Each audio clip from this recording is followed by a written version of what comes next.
to the one game that the Russo and Rizzo stayed away from, the one game that we will also stay away from just because of happenstance. But if we were not in the situation we were in, I would be looking at locking the Washington Commanders at +9. I don't understand how this number grew so much. I'm not understanding why people are fading the Commanders so heavily in this spot.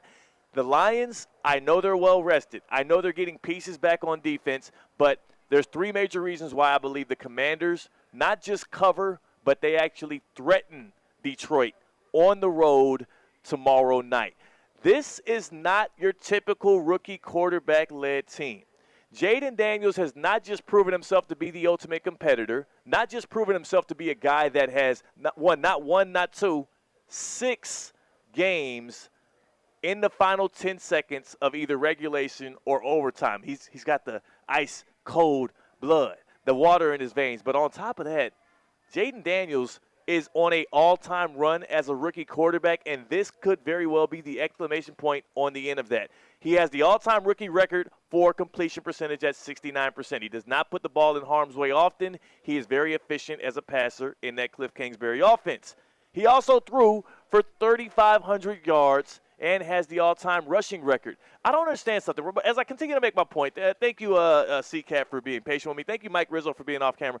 What is it with Russo and Rizzo that they always want to be in our live stream here on They seriously are looking for exposure any chance they get. I'm surprised they didn't jump in the pig ring and try to race the pigs in the spur of the moment. Did they not get enough exposure when they were on First Take just a couple of days ago? Did they not get enough exposure when Stephen A. Smith pulled up on the show yesterday? Now Russo and Rizzo here at the South Florida Fairs. We're talking football.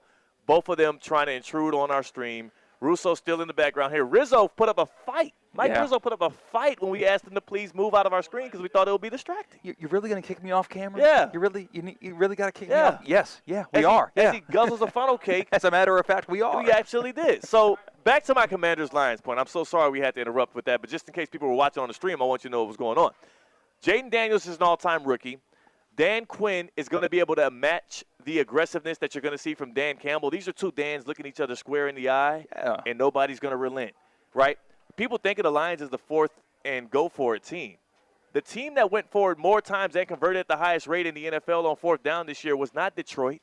It was the Washington Commanders, 20 out of 23.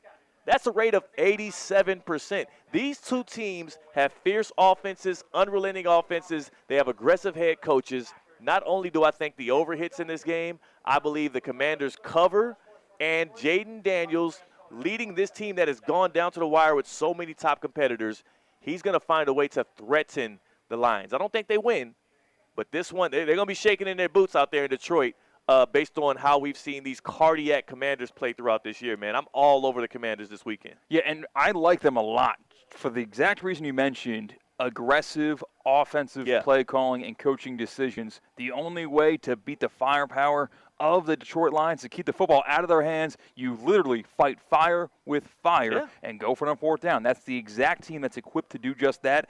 And I got to throw this in there, following the money, of course, at BFox22. Ben Fox, a big gambling analyst in the sports world.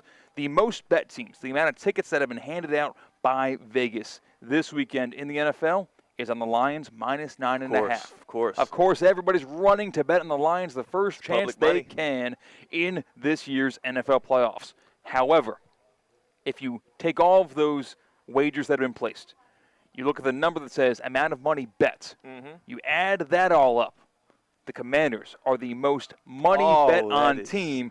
So the whales are going with the Commanders. The sharps are going with the Commanders. The guy that's betting $100,000 on a game is going with the Washington Commanders. The guy that's betting $5 a game is betting on the Lions. I want the guy who's got a couple of G's on it. I would like to roll with that guy as well. A little bit more skin in the game. And I'll say that is great confirmation to what my prior beliefs were in this one.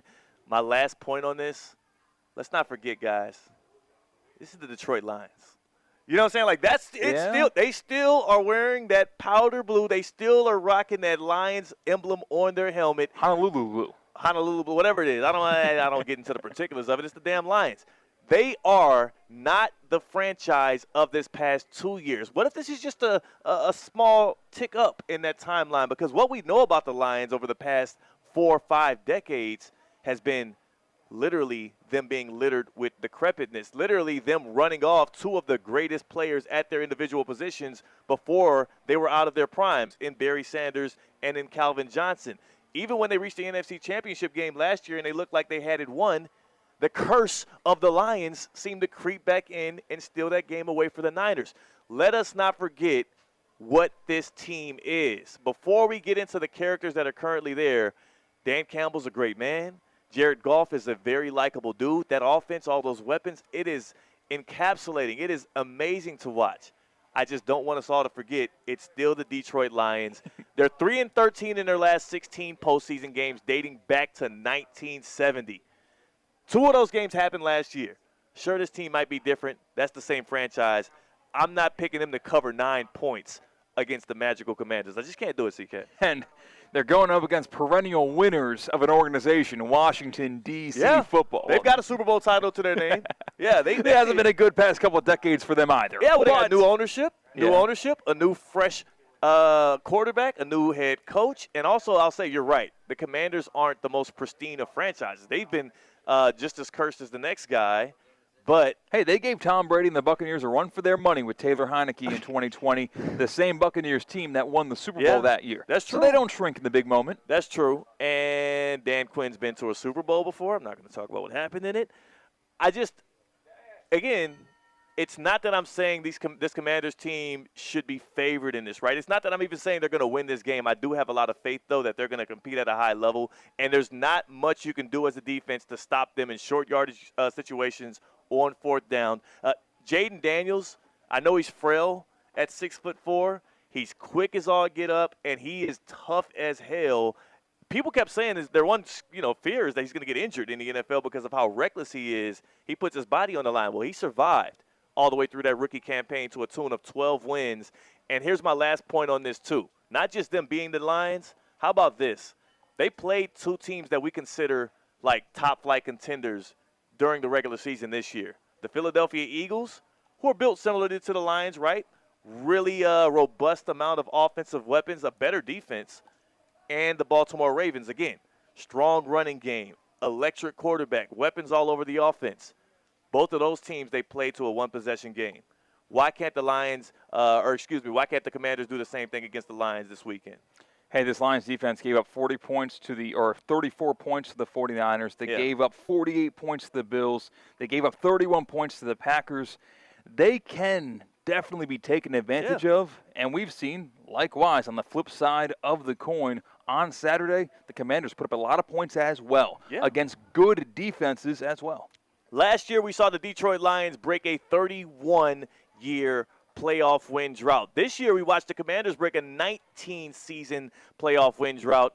But the one team down here in South Florida who is, they are probably one of the more... They might be here right now. Nothing else going on. Yeah, I was about to say, we might check the Dolphins out. We might run into Tyreek Hill or somebody at the South Florida Fair here. But, again, that squad, still knocking on the door, still hoping and praying. That led me to believe this. How soon will the Dolphins break the most embarrassing streak, the most embarrassing drought in professional sports here in America? How soon will they be able to get to it? I think they're